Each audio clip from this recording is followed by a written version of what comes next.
talk to people on my channel, always, you may have noticed, my first question is how they got into horror. I like to state that as, how'd you get bit by the horror bug? And it seems like everyone has that story or that item or that book or that movie that they caught at a young age that set them down this road.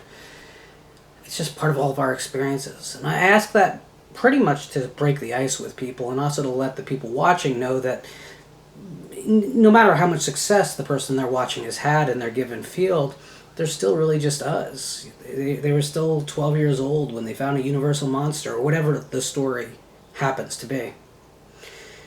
For myself, I talk about a lot of different books and different movies from my childhood, often got at flea markets or yard sales.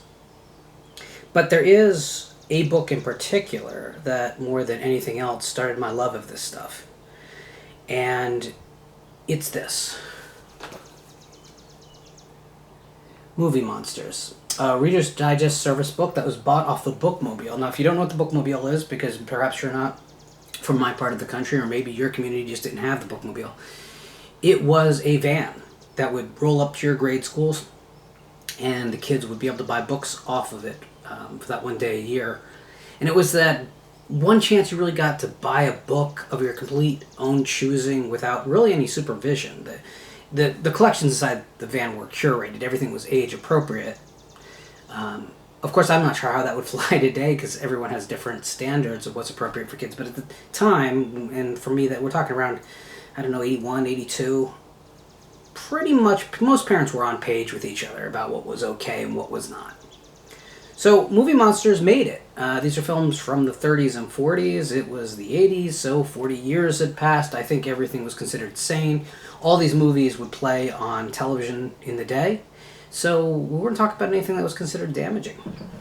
This book was my visual inspiration to get into these movies, because you couldn't just throw a VHS tape in a player and watch whatever you wanted when you wanted. Those days would be a little bit later. But at this time, if you wanted to watch a movie, you had to watch it in your head.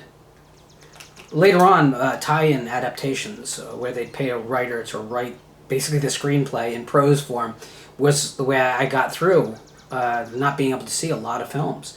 But before that, it was pure imagination. Just reading the descriptions and looking at these photographs that are inside this book was really what got me to experience the films for the first time. Ironically enough, I wasn't really experiencing the movies themselves. It was the ideas, the images, and that was enough. So I wanted to give you a look at the book. If you see up here, you'll see that's a probably 10, 11-year-old Lawrence signature.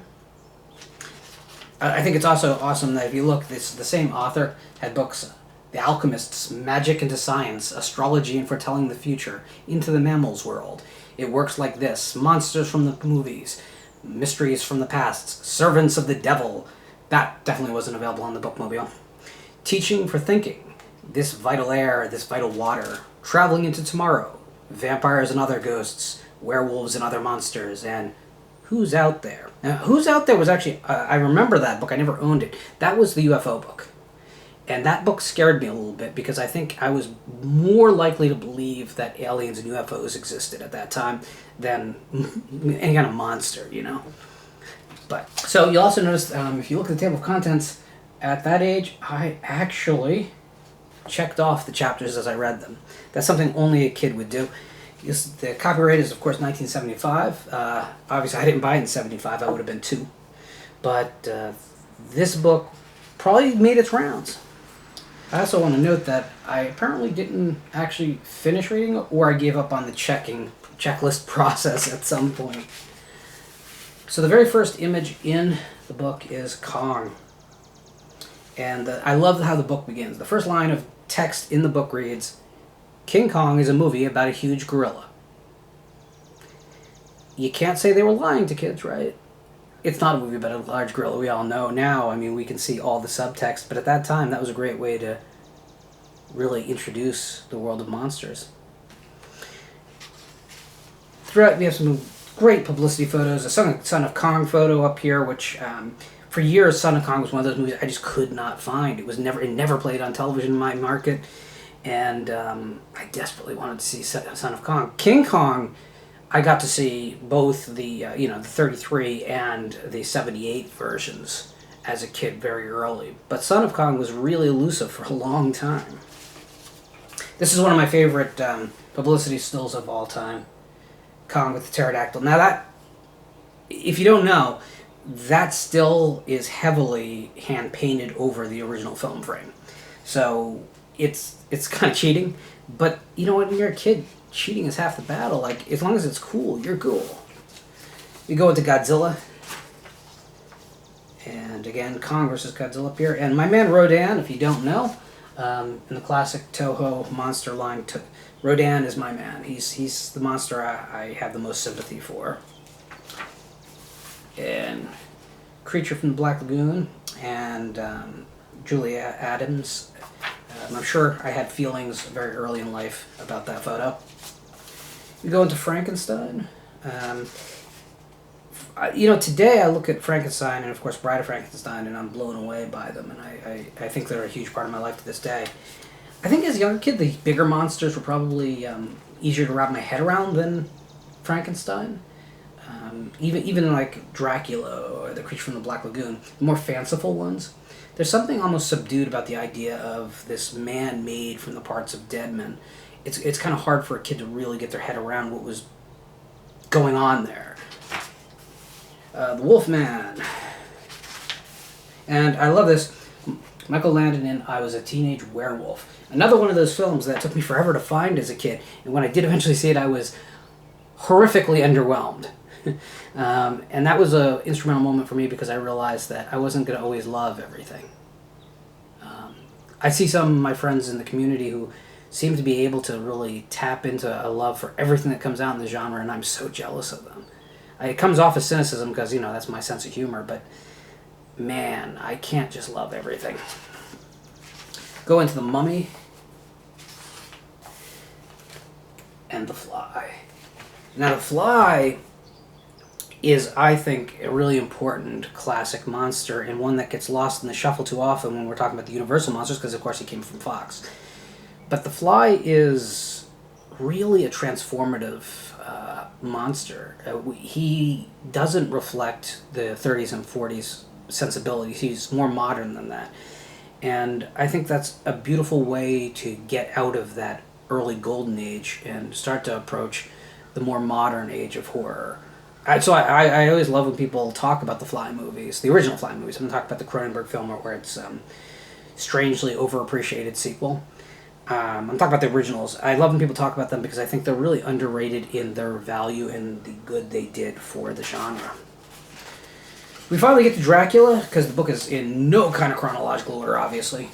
And these photos, oh my god. I can't even tell you the effect they had on me as a kid to see this stuff. And I want to point out that there's not a lot of text here, and it's definitely written for children, but they actually had a lot of information buried here that you wouldn't perhaps expect for a kid's book. And I guess this is the moment, right there. If there was a chance of me not being a horror fan, this chapter would have to not be in this book. Because even though I didn't understand the context of Frankenstein or Bride of Frankenstein, these images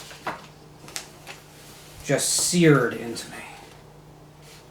It changed me on a basic DNA level. I wasn't the kid I was before I encountered and stared at these photos for hours. I don't know if kids do that today. Are they too busy playing video games to enjoy images printed in a book? That's how it feels. I'm hoping that's not true. Dr. Jekyll and Mr. Hyde. I always wanted to say this, and I finally have the opportunity. The Barrymore Hyde is definitely the inspiration for the look of Reagan when possessed in The Exorcist, right? Why does no one talk about this? The Invisible Man. I have a complex history with the Invisible Man. Maybe at some point I'll discuss that with you guys. I really love the film today for its technical prowess, and actually its storytelling is really advanced for the era in film, not just in monster movies, but in film. But I've always found it kind of cold and uninteresting. I've always been a little bit bored with the film, even though now it is one of my most respected Universal monsters now. But I've always found the concept kind of dull. Maybe it's because it broaches so close to science fiction as opposed to horror, but I've never had the connection. And the greatest copycat monsters. Now, what this is basically a chapter about Hammer. And these films did play on the UHF stations in the days on Saturdays, heavily cut. And in a weird way, if I did get to watch them on the color set, not the black and white set, they were often played in black and white anyway to avoid the problems of the blood in the movies, which was definitely a censorship technique that is now completely outdated, but only a few of us seem to even remember enough to talk about. The Greatest Monster Actors takes us through all of the classic era's greatest actors, and of course would lead to a lifelong affection for those who do, leading up right to the current day. I think someone like Tony Todd needs to be cherished while we have him, right? Which will have him for many more years, I'm not saying that.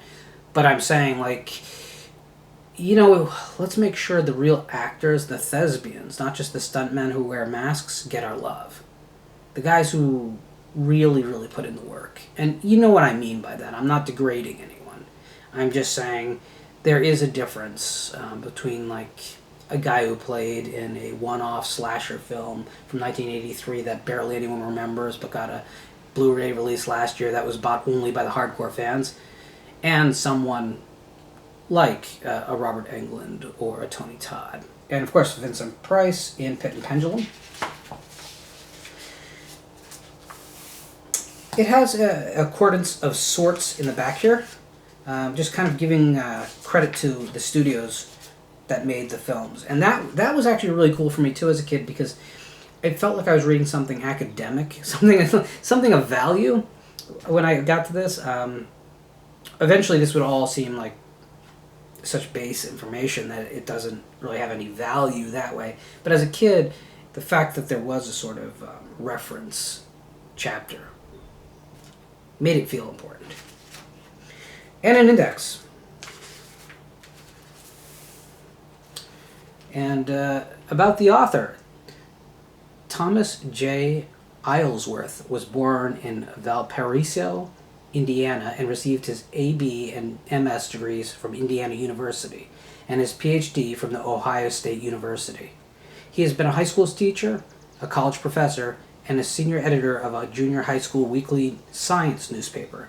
He is currently an editor at a major New York publishing house. He has written several books for young readers on science, the occult, and movies. He lives in Stamford, Connecticut with his wife and their 2 children.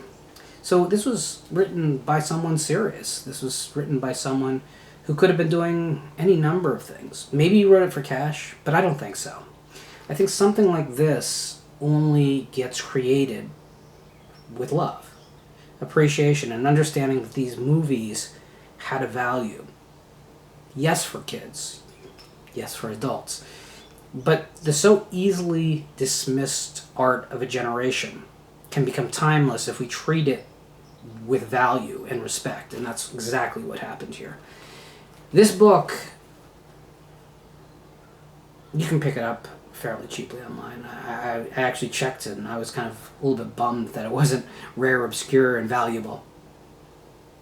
But this copy is worth a whole lot more than any of those listings on eBay or Abe Books or Amazon. This copy is as important as any artifact of my early life to me. I hope you have something like this. You know, at the risk of sounding like just every other YouTuber out there, tell me what those things are in the comments below, and let's actually talk about it. Let's as a community come together and talk about what started the ball rolling for us, or how we all got bitten by the horror bug.